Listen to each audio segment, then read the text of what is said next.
It started with a fire truck swerving onto my lawn. Not because it was out of control or lost, but because the driver had to dodge a brand new no parking sign Karen from the HOA had installed 2 feet into the road. Sirens blaring, brakes squealing, and the back tire kicking up turf like a charging bull, it carved a trench through my yard and rolled right past my emergency water tank. The firefighters jumped out, screaming for connection access. That's when I saw her. Karen. Bathrobe, sunglasses, mimosa in hand. She pointed at the tank and shrieked, "That thing is violating community aesthetics." It didn't matter that the fire truck had just tapped into it. It didn't matter that the backup water system had just saved Station 14 from a pressure failure. Karen had already filed the removal order. I built that tank to save lives. Karen wanted it gone because it clashed with her flower pot. 3 days before that moment, I'd been working under the morning sun, doing a final inspection of the pressure gauges on my side-mounted tank valve. I'd done this routine dozens of times. Check the seals. Test the flow. Document the psi levels. Nothing about it seemed out of the ordinary, until I looked up and saw Karen standing on the sidewalk, hands on hips, lips pursed like she was about to chew glass. She didn't even say good morning. Just launched right into it. "What is that thing supposed to be?" she demanded, jabbing her finger at the tank like it had personally insulted her HOA status. "Emergency water reservoir," I replied, not bothering to climb down from the ladder.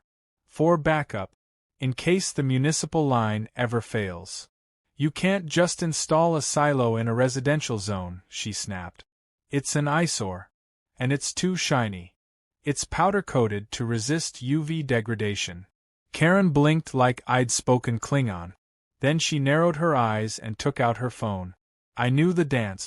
She was either going to call the HOA board or summon a building inspector who owed her a favor from her days running the local yoga studio. Karen had a gift for turning minor annoyances into formal violations, and a passion for bylaws so intense you'd think she was interpreting the Constitution. By the next morning, I had 3 citations tucked under my door. One claimed the tank exceeded height regulations, another said it had a reflective surface creating a visual nuisance, and the third accused me of non-conforming agricultural equipment. That one made me laugh. I wasn't raising corn.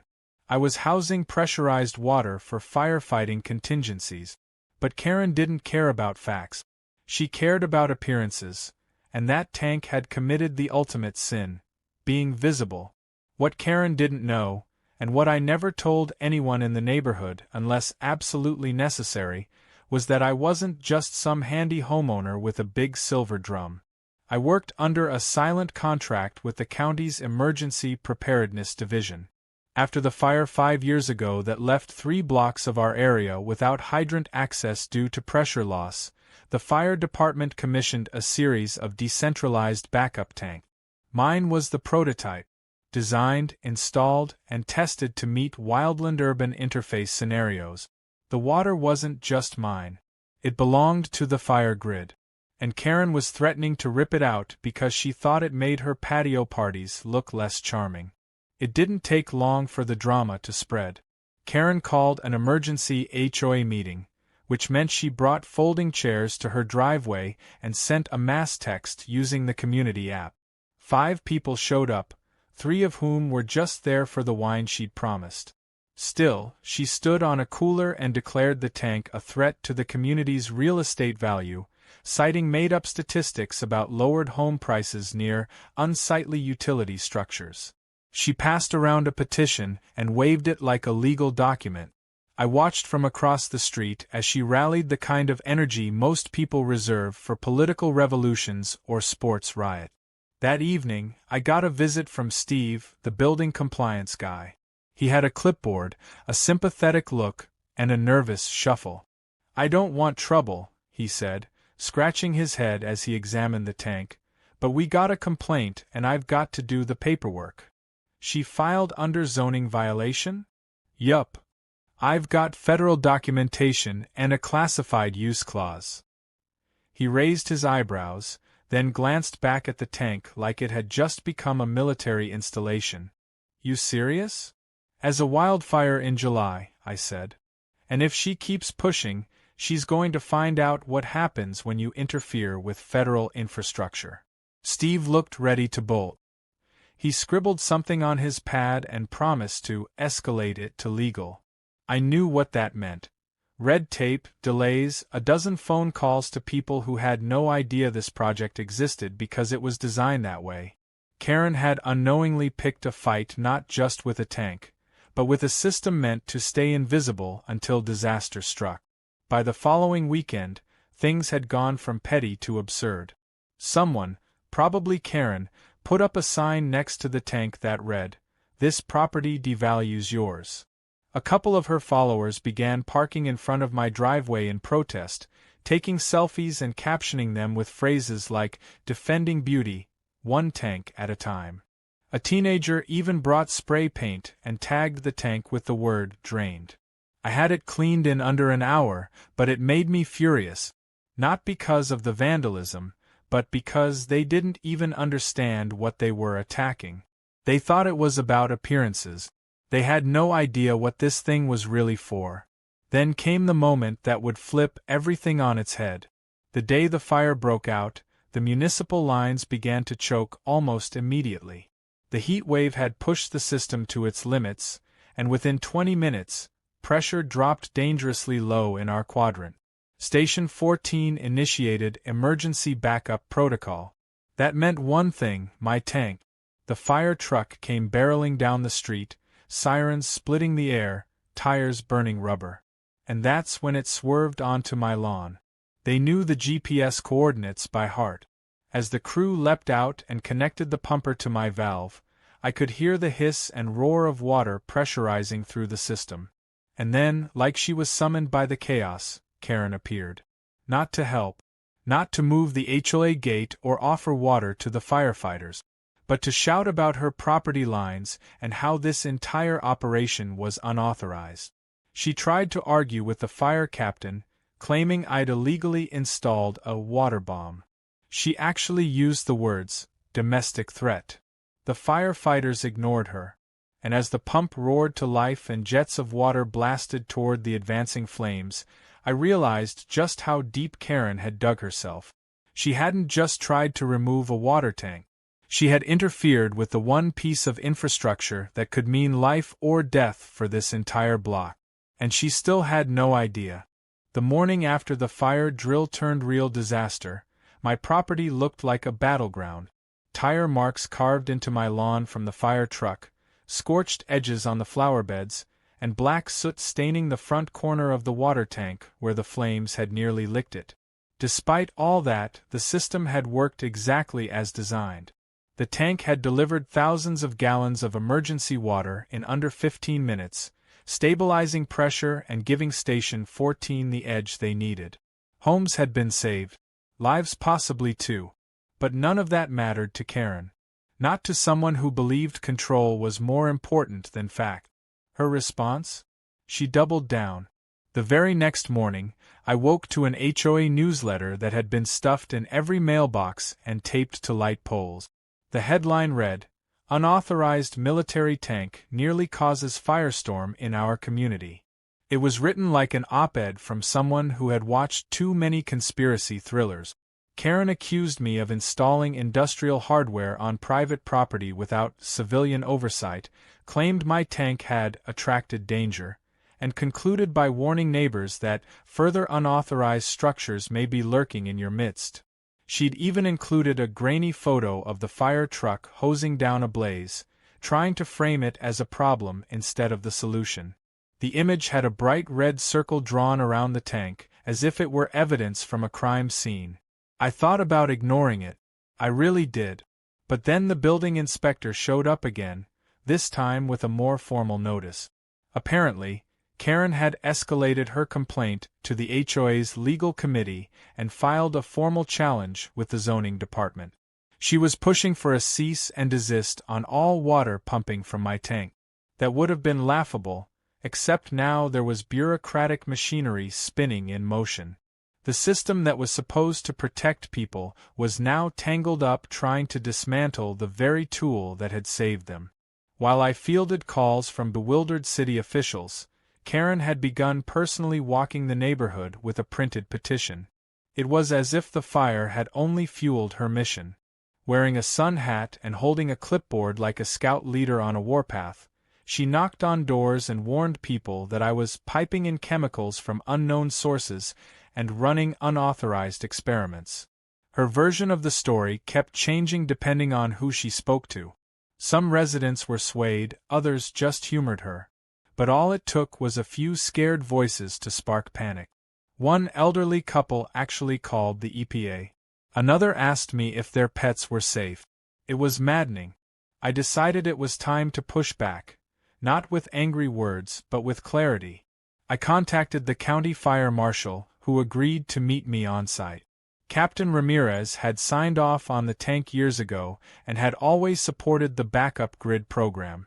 When he arrived in uniform and stepped out of his SUV, it was the first time I saw Karen actually look nervous. She tried to intercept him at the curb, waving her stack of papers like they were arrest warrant. "I've submitted multiple complaints," she began. "You should know this structure violates Section 12.4 of our neighborhood design standards. It's registered under Emergency Protocol and backed by County Ordinance 491C, he said, not even stopping to let her finish. "We signed this install off 4 years ago." Karen blinked like someone had short-circuited her brain. She stammered something about public hearings, but Ramirez walked right past her and joined me near the tank. "She's going to keep pushing, huh?" he muttered under his breath. "Harder than gravity," I said. He chuckled, but the humor faded fast. "Listen, we've got your back, but the zoning board's getting pressure from above. You need to get your documentation in order, fast. We can testify, but if it gets tied up in legal ambiguity, they might freeze your use of the tank." I nodded grimly. I already knew what I had to do. The permits, while valid, were buried under classified city paperwork that wasn't easily accessible to the average bureaucrat. I'd need to bring in the original contract, the emergency use waiver, the authorization from Station 14, and the water testing records, all within the next week, before the zoning hearing. And of course, Karen had scheduled the HOA vote just 2 days before that, hoping to declare the tank a neighborhood nuisance and demand a shutdown by majority vote. The idea of defending life-saving infrastructure in front of a suburban mob with wine glasses and lawn chairs made me want to slam my head into a brick wall. But I had no choice. The next few days turned into a whirlwind. I dug through my archives, called up engineers, forwarded emails, requested official statements. Meanwhile, Karen began escalating her rhetoric. She posted to neighborhood forums, hosted live streams where she showed off images of rust on the tank, which was actually dirt from the fire, and even brought in a local blogger to write a hit piece titled, "The Tank Terror in Our Backyard." One night I returned home to find someone had thrown eggs at the tank. Another morning, someone had tied a fake, hazardous materials sign to the fence. I installed cameras after that. The final straw was when I caught a teenager, probably influenced by Karen's fearmongering, trying to open one of the valve cabinet.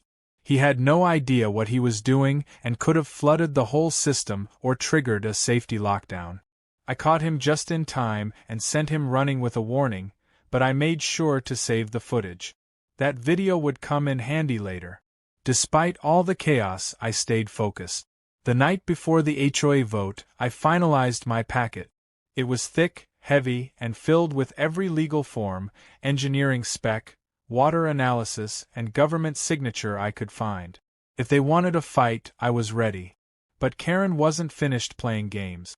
At the HOA vote, she brought a guest speaker, a supposed urban environmental consultant, who claimed the tank could leach metals into the soil and proposed that the neighborhood opt for eco-friendly fire safety alternatives. He never defined what that meant. Karen nodded furiously throughout his speech, clapping loudly at the end as if she'd just witnessed the Gettysburg Address. I waited until she opened the floor, then walked up with my folder and placed it on the table like a brick of truth. "I'll make this simple," I said. "This tank is registered as emergency infrastructure. It was activated during the last fire and saved homes. You want to vote it out, you'd better be ready to explain why you knowingly dismantled a system designed to keep you alive." I slid the letter from Captain Ramirez across the table. Then the signed county approval. Then the FEMA co-op contract. As the stack grew, Karen's face paled. Her consultant quietly got up and walked out. The room, once buzzing with whispers, went silent. I could see minds changing right then and there. People started to murmur about how the tank had worked, about how they remembered the hose trucks using it. A few began shaking their heads, embarrassed they'd bought into Karen's circus. But I also knew she wasn't done. Not yet. She stood, straightened her HOA badge like it was armor, and declared that the vote would proceed anyway, because optics matter. Her words. Not safety. Not logic. Optics. The vote was split. Not enough to order removal, but not enough to fully shut down the issue. The tie meant it would be passed to the city council, and from there, to zoning. Karen smiled like she'd won something. But I wasn't worried, because when it came to the next step, she'd be facing more than homeowners with petitions. She'd be facing sworn testimony, signed contracts, and a very angry fire chief who was already preparing his statement. She thought this was about a tank. She had no idea it was about to become a war. 3 days after the HOA vote deadlocked, the weather turned vicious. Bone-dry winds whipped through the valley, and by noon, the heat shimmered off rooftops like a mirage. Local alerts began pinging phones about extreme fire conditions, and the air had that electric tension that comes just before disaster strikes. I had already run a precautionary check on the tank, ensuring pressure was stable, valves were tight, and backup access keys were secured in the hidden lockbox. I even rerouted one of the emergency hoses to make it easier for Station 14 to connect if things went sideways. What I didn't count on was Karen escalating her madness in the middle of a crisis. While I was adjusting the pump calibration, I saw her on the sidewalk pacing with her phone glued to her ear. She wasn't panicking like a normal person preparing for a fire threat.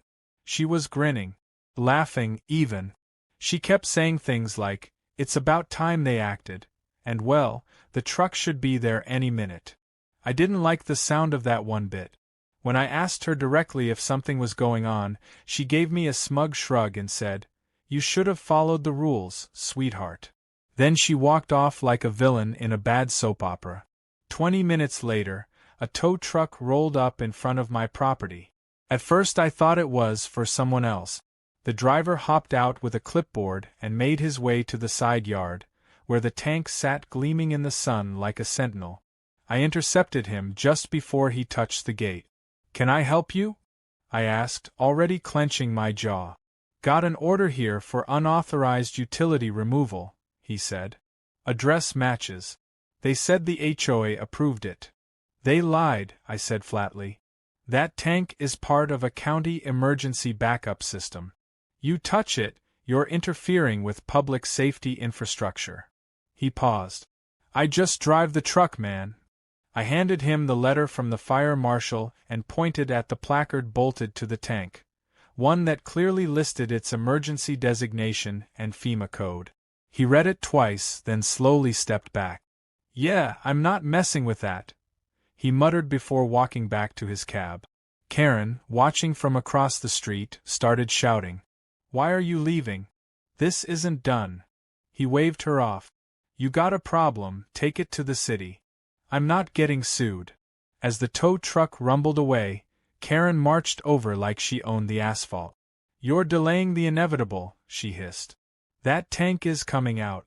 You think you're above the rules, but the city's on my side now." "The city's about to be on fire," I said. "And that tank may be the only thing that saves this block again." She scoffed. Drama queen. That afternoon, smoke bloomed on the horizon. Not a drill. Not a test. A real wildfire, pushed by wind and sparked by downed wires near the foothills. Alerts went from yellow to red in minute. People began evacuating neighborhoods across the ridge. Fire engines screamed through intersections, and the air filled with the scent of burning pine. I opened my garage and started prepping the exterior of my property, spraying down dry brush and setting out boundary markers in case responders needed to access the tank. Then the real insanity began. Karen locked the gate. It sounds impossible, but it happened. The HOA-owned gate at the end of our street, normally left open for public access, was padlocked shut. A freshly printed sign had been zip-tied to the bars. No through traffic. Private road. HOA authorization required. I stood there in disbelief. Fire trucks couldn't even enter. I called the station. Captain Ramirez answered immediately, already en route. "We've got limited pressure on your side," he said. "We're activating the tank. We'll be there in 5. "You can't get through," I said. Karen padlocked the gate. "Say that again?" She literally locked the main access point to the backup supply. There was a pause. Then, "We're coming in hot. Be ready." I ran back to the tank and prepared for manual override. Moments later, I heard the rumble, 2 engines barreling toward us, forced to stop short at the gate. Firefighters leapt out, one of them clipping the padlock with bolt cutters in seconds. Karen came running down the street in a panic, screaming at them to stop. "This is private property. You can't be here. I have authority." One of the firefighters, soaked in sweat and ash, turned and shouted, "We have flames licking a school perimeter less than a mile from here, lady. Get out of the way." She froze, stunned into silence for once.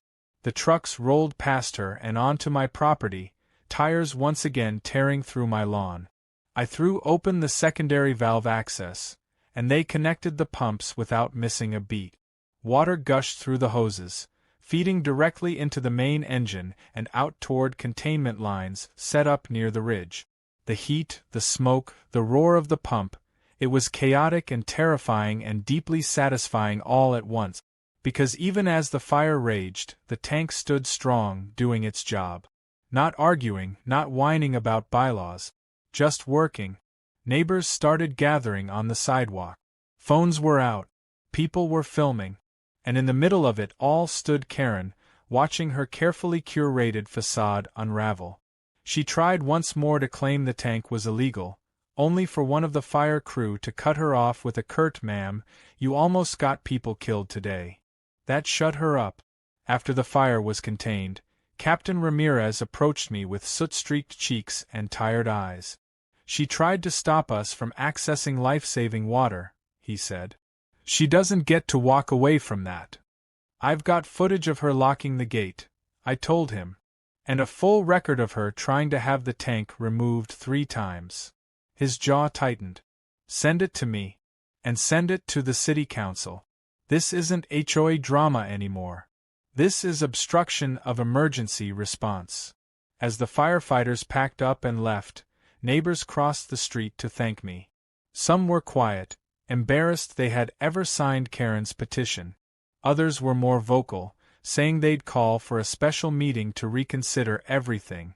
A few even offered to help repair the damage to my lawn and repaint the tank's lower panels where soot had stained them. Karen? She slinked back into her house like a shadow, slamming the door behind her. But I knew this wasn't over. Not yet. Because while the fire had been extinguished, the real flames, political, legal, and public, were only beginning to spread. The news vans rolled into the neighborhood around dusk. Someone had tipped off the local station, and they wanted an interview. They asked for a hero. I just pointed to the tank. "This thing saved your homes," I said. "And someone tried to remove it because it didn't look pretty." That's the story. By the time the 10 o'clock news aired, the footage was already viral. The padlocked gate. The tank saving the day. The angry woman screaming about aesthetics while firefighters battled an actual blaze behind her. Karen had picked the wrong enemy. And the wrong emergency to interfere with. The next morning, my driveway was littered with reporters. Some local, some from nearby cities, a few even from statewide networks. Word had spread fast. The video of Karen shouting at firefighters and locking the gate had gone viral overnight. It had all the elements the media loved: danger, stupidity, HOA politics, and a dramatic save by a piece of equipment that looked like it belonged in a farm supply yard. It wasn't just a story anymore, it had become a symbol. People were already calling it the tank that saved Timber Ridge, and I was being treated like I'd personally fought the fire with a garden hose and grit. It would have been funny if it weren't so surreal. I hadn't set out to be a hero. I just followed the safety protocols I helped write. But Karen didn't see it that way. Not even now. By noon, she held her own press conference, dragging a portable podium into her front yard and dressing like she was campaigning for city council. She wore a blue blazer, full makeup, and stood in front of a freshly hung HOA banner. About a dozen residents stood behind her, clearly bribed with muffins or guilt.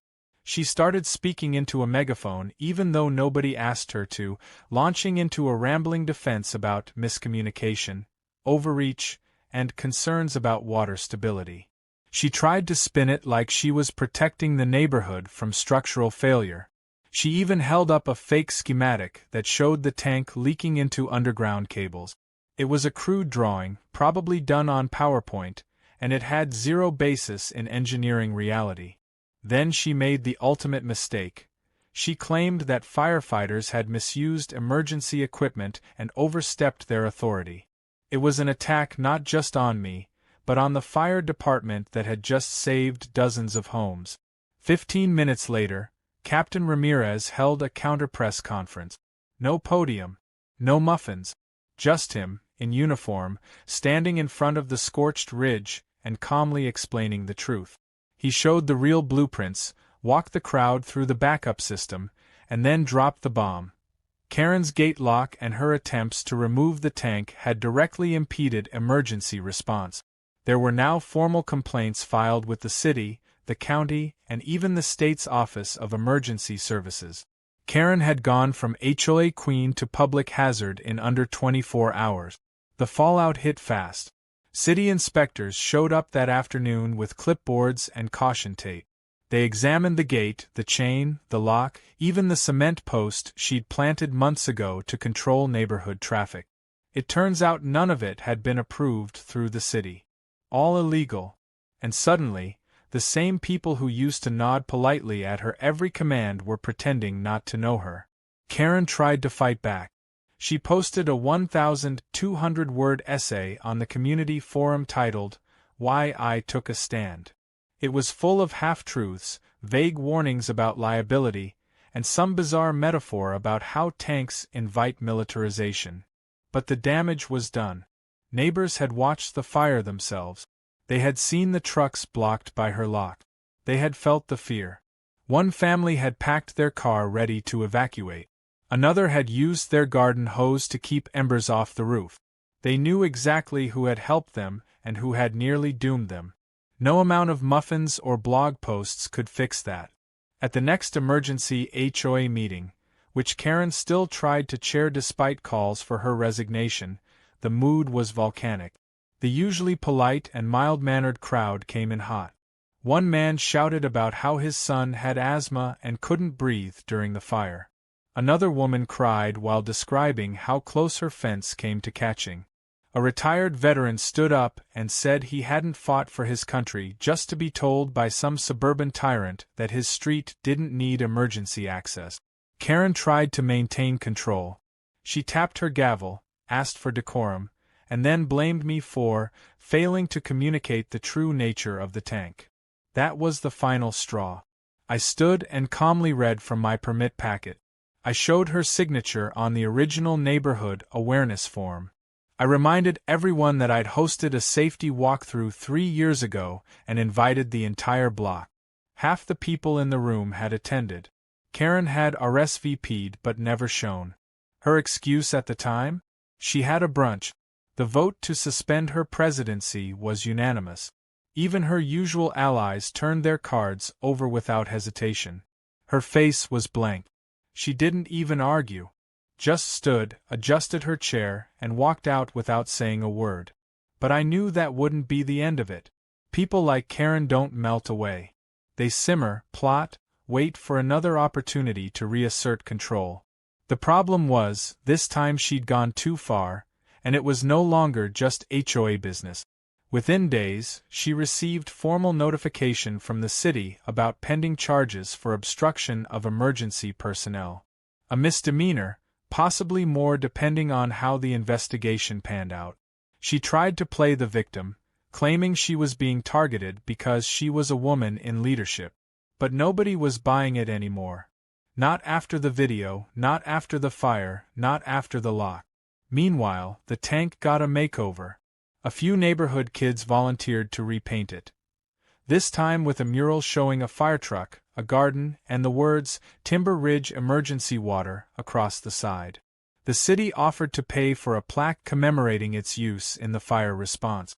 It would be the first time in county history that a privately owned, federally supported water tank was designated as a public safety landmark. I didn't want the attention, but I wasn't going to reject it either. Let the tank have its glory. It earned it. One of the biggest surprises came from the mayor's office. A staffer called me and asked if I'd consider consulting on backup grid infrastructure. Apparently, the video had triggered a wave of calls from other neighborhoods worried about their own emergency readiness. It was surreal. I'd built that tank with zero expectation of praise, yet now it was sparking a whole conversation across the county. Karen, meanwhile, was nowhere to be seen. Her house sat quiet, blinds drawn. Rumor was she'd gone to stay with a cousin in another district while the legal situation blew over. Her name disappeared from HOA documents within the week, and as new leadership stepped in, they rewrote several bylaws to prevent anything like this from happening again. Emergency infrastructure would no longer be subject to aesthetic regulations. Utility systems could not be petitioned for removal by residents. And most importantly, any action that blocked emergency responders would result in immediate suspension from HOA participation. Life settled down. People walked by the tank and smiled instead of scowling. Neighbors who used to avoid eye contact now waved. Kids rode scooters down the sidewalk that had once been patrolled by Karen like a border checkpoint. The air felt different, freer, lighter, as if the smoke from the fire had carried her entire reign away with it. But I kept the lockbox secured, just in case, because while the flames were out and the tank stood strong, the lesson remained. In every neighborhood, there's always someone ready to twist power into a weapon. And all it takes to stop them is a system that works, a backbone that doesn't bend, and the truth, pressurized and ready like a tank waiting to save the day. The neighborhood never quite went back to normal, but that wasn't a bad thing. In fact, it changed for the better. Timber Ridge had always been a pristine, well-manicured community, the kind with weekly lawn awards and passive-aggressive newsletter notes about trash bin etiquette. But the fire, the tank, and most of all, the fall of Karen, had peeled back that perfectly mowed surface and forced people to deal with something real. There was a strange solidarity now, a kind of respect that didn't exist before. The kind that grows not from social clubs or block parties, but from knowing who stood up when it mattered. The plaque unveiling was held on a crisp Saturday morning, with kids waving little paper fire hoses and the local station parked on the street like honored guests. Captain Ramirez gave a short, sincere speech about community resilience and how, sometimes the quietest people do the loudest things when the time comes. I didn't make a speech. I just stood beside the tank while the tarp was pulled down, revealing a steel sign that read, "This tank saved Timber Ridge on August 17, 2:36 p.m. May it always stand ready." There was a moment of silence, not solemn but reverent, as if the crowd was acknowledging not just the tank, but everything that had led to that moment. After the ceremony, I was approached by a man in a suit with a city emblem on his lapel. He introduced himself as Nolan from the County Infrastructure Office. He told me my name had come up repeatedly in meetings about regional emergency planning. He asked if I'd be willing to consult on other decentralized safety solutions, Maybe even draft some protocols for new suburban development. I didn't say yes immediately, but I didn't say no either. A few weeks ago, I'd just been a guy with a tank in his yard. Now I was apparently someone worth listening to. Back at home that evening, as I cleaned soot-stained residue from the pump base, I thought about how close we'd come to losing everything. It still didn't feel real. The smoke in the distance, the locked gate, the look in the firefighter's eyes when he realized they might be too late. And then the hiss and roar of the tank doing what it was designed to do. It haunted me, not because it had gone wrong, but because it had almost been prevented from happening at all. That was the part that stuck with me. It wasn't the fire that nearly destroyed us. It was ignorance, ego, and bureaucracy wrapped in a pastel cardigan with HOA pins. Karen had gone quiet for weeks, her house shrouded in silence, her porch devoid of its usual rotating arrangement of planters. Some people said she'd moved in with family across town. Others believed she was still inside, hiding from the public like a dethroned monarch too proud to show her face. The city council had formally reprimanded her. Though not jailed, she was fined for obstruction and barred from any future position in a registered homeowners association. That part was especially poetic, banned from the very title she once flaunted like a crown. But as expected, Karen didn't disappear forever. On the third Sunday after the fire, she re-emerged. She appeared at the local farmers' market of all places, standing near a booth selling organic honey. I spotted her from across the path, and for a second, I thought maybe she was just trying to start fresh, quietly rejoin the world. But then I saw it, the way she subtly gestured to a small cluster of people, nodding at something behind her. She was pointing at the fire station's safety display, where a poster of my tank stood tall beside the disaster readiness banner.